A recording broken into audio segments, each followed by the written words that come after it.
be the spokesperson for India, that is Bharat.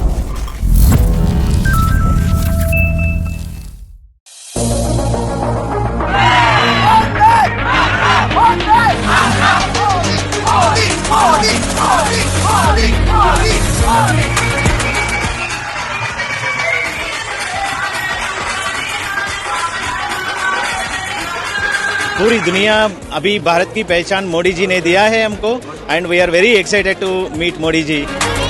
ये जो आपने विजुअल्स और ये अमेजिंग क्लिप्स देखी हैं, ये साफ साफ ये दर्शाती हैं कि कैसे इंडियन डायस्पोरा जो कि नेदरलैंड के अंदर बसता है, वो एक्साइटेड है पीएम मोदी की इस विजिट के लिए, जो कि मई 15 से मई 17 के दौरान की जा रही है नेदरलैंड के अंदर।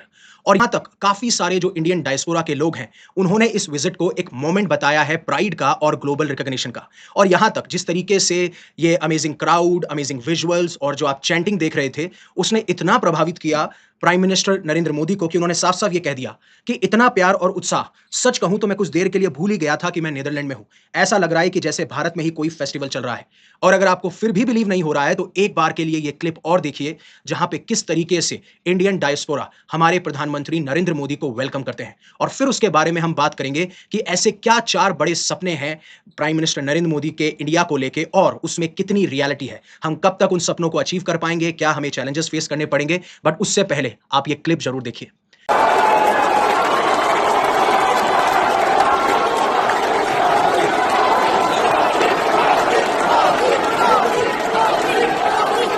अब आपने ये क्लिप देख ली होगी और ये चीज दर्शाती है कि किस तरीके से Indian prime minister Narendra Modi का स्वागत किया गया है, लोग कितने एक्साइटेड हैं उनसे मिलने के लिए। और ये एक और चीज दर्शाता है, देखिए आप चाहे से किसी पार्टी में बिलीव करें या ना करें, बट एक चीज आपको इंश्योर करनी पड़ेगी, जब आप Indian prime minister Narendra Modi की बात करते हैं तो इन्होंने एक इंडिया का जो स्टेचर है उसको ग्लोबल लेवल पे तो बहुत ज्यादा बढ़ाया है। अब आपके क्या पॉइंट ऑफ व्यू है, आप इसमें कमेंट सेक्शन में बता सकते हैं। तो ये सब कुछ हो क्यों रहा है? क्योंकि अभी हमारे Indian prime minister Narendra Modi 5 देशों की यात्रा पे गए हुए हैं, जहां पे पहला लेग उन्होंने कंप्लीट किया जब वो एक गल्फ नेशन यूएई को विजिट करते हैं, और उसके बाद में जो दूसरा लेग है जिसमें ये यूरोपियन नेशन को विजिट करेंगे, उसमें पहला नंबर है नेदरलैंड का, और उन्होंने अपना यूरोप टूर नेदरलैंड से शुरू किया है। और इसी वजह से ये नेदरलैंड पहुंचे और ये सारे दृश्य और ये सारे विजुअल्स आपको देखने को मिल रहे हैं, बहुत ज्यादा ट्रेंड भी कर रहे हैं, लोग इसको सोशल मीडिया पे भी काफी पब्लिश करते हैं। But prime minister Narendra Modi के 4 ऐसे बड़े क्या ड्रीम्स हैं, क्या एम्बिशन गोल हैं इंडिया को लेके, जहां पे उन्होंने सबसे पहली बात बताई कि मेरा एक पहला सबसे बड़ा सपना यह है कि हम भारत के अंदर एक ओलंपिक इवेंट को होस्ट करें। दूसरा, हम ग्लोबल मैन्युफैक्चरिंग हब बने, यानी हम वर्ल्ड की फैक्ट्री बने जहां से पूरे विश्व भर में हमारे यहां से प्रोडक्ट दूसरे देशों तक पहुंचे।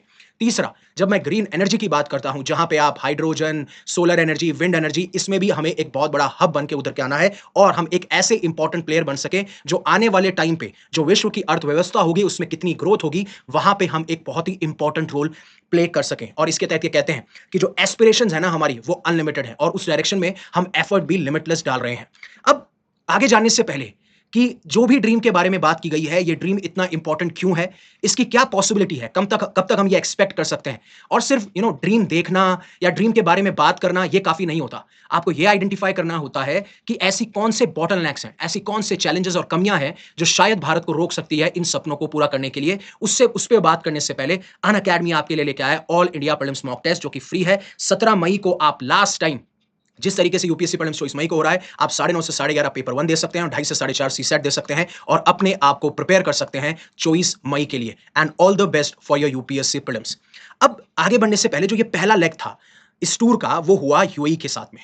और यूएई के साथ में जब ये टूर हुआ और जब चीजें बाहर निकल के आई, तो काफी लोगों ने इसकी तारीफ भी करी और काफी बैकलैश भी देखने को मिला कि आप हमें तो यहां बोल रहे हैं कि पेट्रोल और डीजल का इस्तेमाल मत कीजिए, बट आप विजिट पे जा रहे हैं। आप समझिए इस चीज को कि कई बार कुछ चीजें इतनी इंपॉर्टेंट होती हैं, अगर आप सिर्फ इतने ही प्रिज्म से देखेंगे कि नहीं नहीं हमें तो बोला जा रहा है कि आप पेट्रोल को मत इस्तेमाल कीजिए, डीजल को मत इस्तेमाल कीजिए, लेकिन मैं फॉरेन विजिट पे जा रहा हूं। He is a Indian prime minister, I am talking about Indian prime minister. और जब भी विजिट्स प्लान होती हैं, ये बहुत पहले प्लान हो चुकी होती हैं, और उसके पीछे एक इंटेंशन होता है, ऑब्जेक्टिव होता है, वो चीज भी आपको देखनी पड़ेगी। और आप सिर्फ एक प्रिज्म से मत देखिए, अगर आप किसी चीज को देखते भी हैं तो आप कंस्ट्रक्टिव क्रिटिसिज्म लेके आइए, आप एक कॉम्प्रिहेंसिव एनालिसिस कीजिए।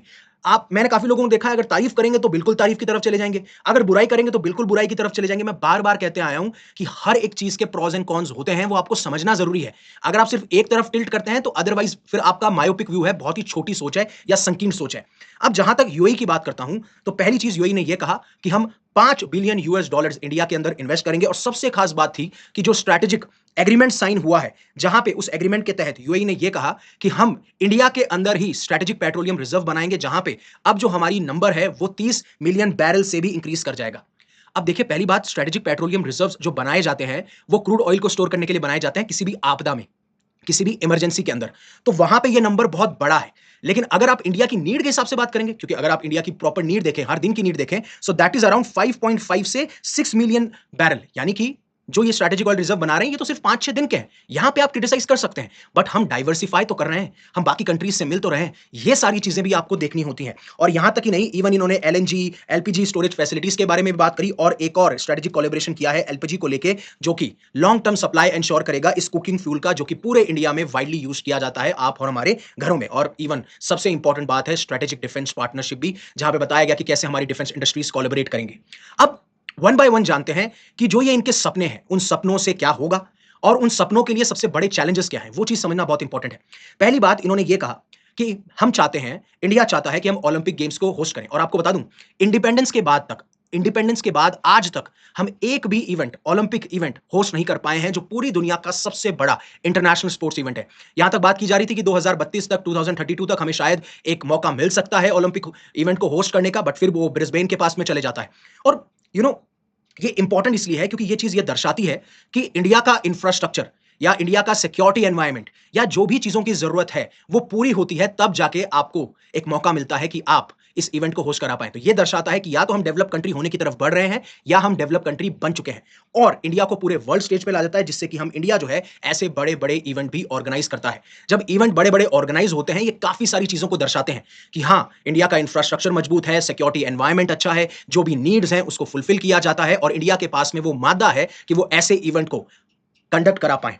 बट प्रॉब्लम क्या है, चैलेंजेस क्या है, राइट? हाँ ठीक है, इंफ्रास्ट्रक्चर इन्वेस्टमेंट बहुत ज्यादा करना पड़ेगा, बहुत ज्यादा पैसे लगेंगे, क्योंकि पहला सबसे बड़ा चैलेंज तो ये है कि अगर आप टोक्यो की बात करेंगे, जो 2020 के अंदर ओलंपिक इवेंट हुआ, तो उसमें अराउंड $15 बिलियन का खर्चा आया, पेरिस में अराउंड $13.5 बिलियन का खर्चा आया, और बताया जा रहा है कि हमारे यहां भी अप्रोक्सीमेटली इतना या इससे ज्यादा खर्चा आएगा, या 1 से 2 लाख करोड़ या उससे ज्यादा का खर्चा हमें देखने को मिलेगा अगर हम इवेंट कराते हैं। अब जहां पे हमारा बजट लिमिटेड है, हम फ्रीबीज बांटते हैं, और खासकर हमारे पास में जो लिमिटेड गवर्नमेंट बजट है उसमें हमने बाकी प्रायोरिटीज को भी देखना है, चाहे से वो हेल्थ हो या एजुकेशन हो या पॉवर्टी हो, तो यह सबसे बड़ा चैलेंज बन जाता है। दूसरा है एयर पॉल्यूशन। अगर आप इंडिया की रैंकिंग देखेंगे ना, तो कभी सेकंड, कभी थर्ड, कभी फिफ्थ, कभी सिक्स्थ, इस तरीके से ही टॉप 10 के अंदर इंडिया की रैंक रहती है when it comes to world most polluted country. और अगर आपको इसको विश्वास नहीं होता तो आप AQI कंट्री रैंकिंग देख लीजिए, 6ठे नंबर पे है। और अगर आप वर्ल्ड एयर क्वालिटी रिपोर्ट देखेंगे तो इंडिया को 6th मोस्ट पॉल्यूटेड कंट्री बताया जाता है। और जब इंटरनेशनल ओलंपिक कमेटी आती है तो इस पैरामीटर के ऊपर बहुत ज्यादा स्ट्रिक्ट कंडीशन सेट की जाती है, और ये बहुत बड़ा चैलेंज हो सकता है।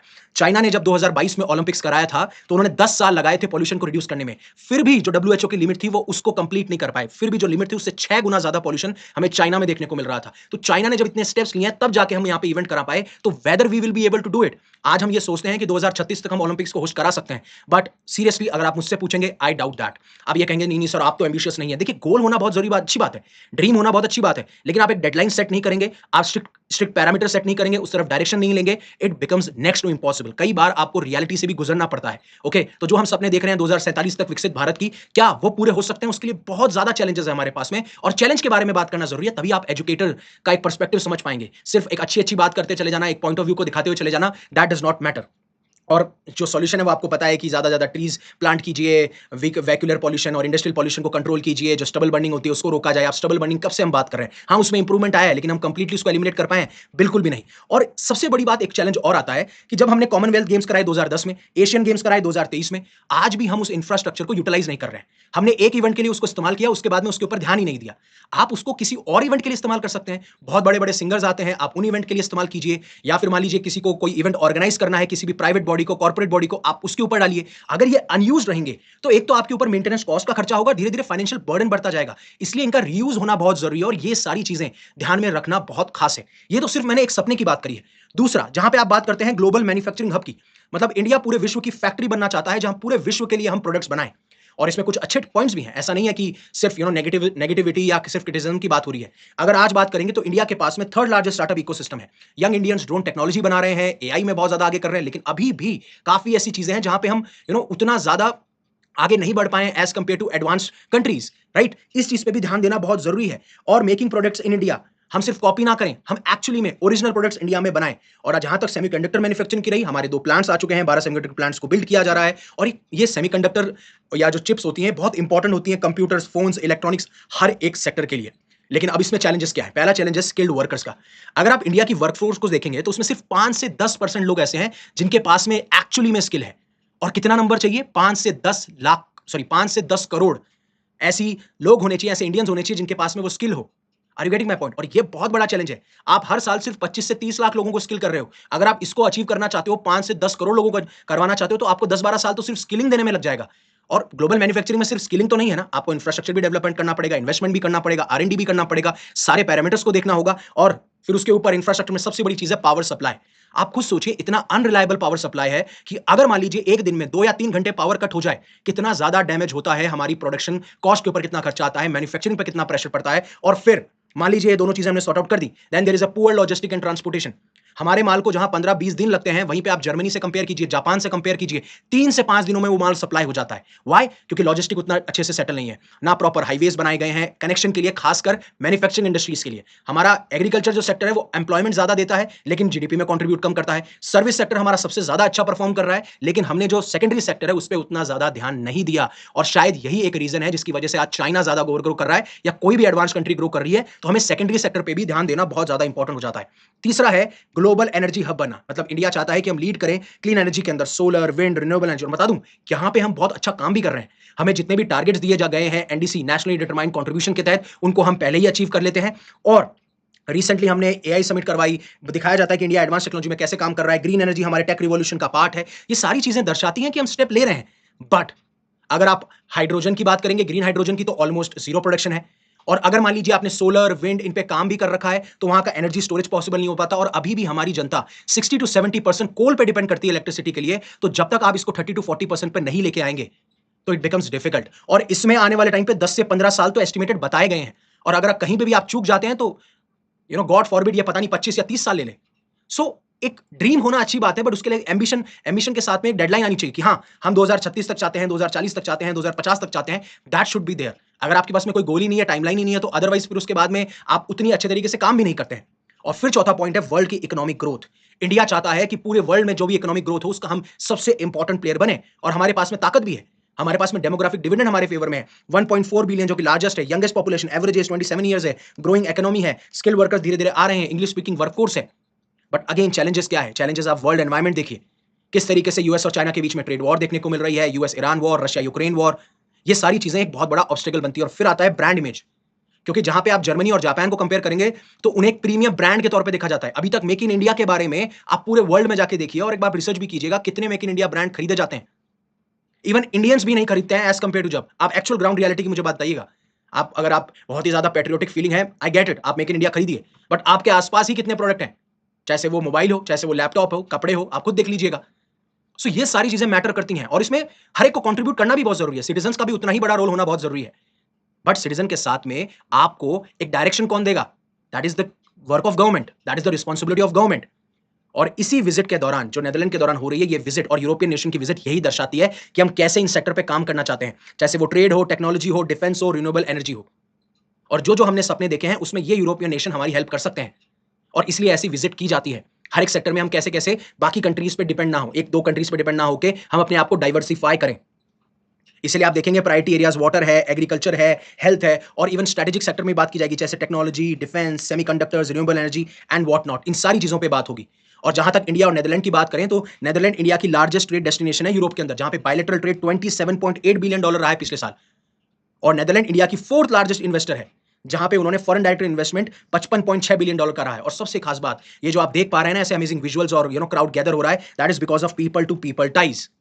क्योंकि नेदरलैंड के अंदर अराउंड 90,000 एनआरआईज और ऐसे लोग जो इंडियन ओरिजिन के हैं वो बसते हैं। और खासकर जब अगर मैं सूरीनाम हिंदुस्तान कम्युनिटी की बात करूं, जिनका बहुत बड़ा कनेक्शन है हिंदुस्तान के साथ में, उनका नंबर तो 2 लाख है। और काफी सारी जो इंडियन स्टूडेंट्स हैं वो भी डच यूनिवर्सिटी में अपने आप को एनरोल और पढ़ाई करते हैं।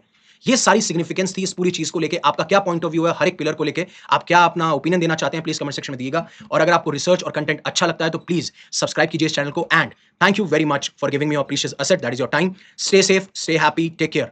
जय हिंद, जय Bharat, and always remember one thing, live in such a way that universe will be proud of you.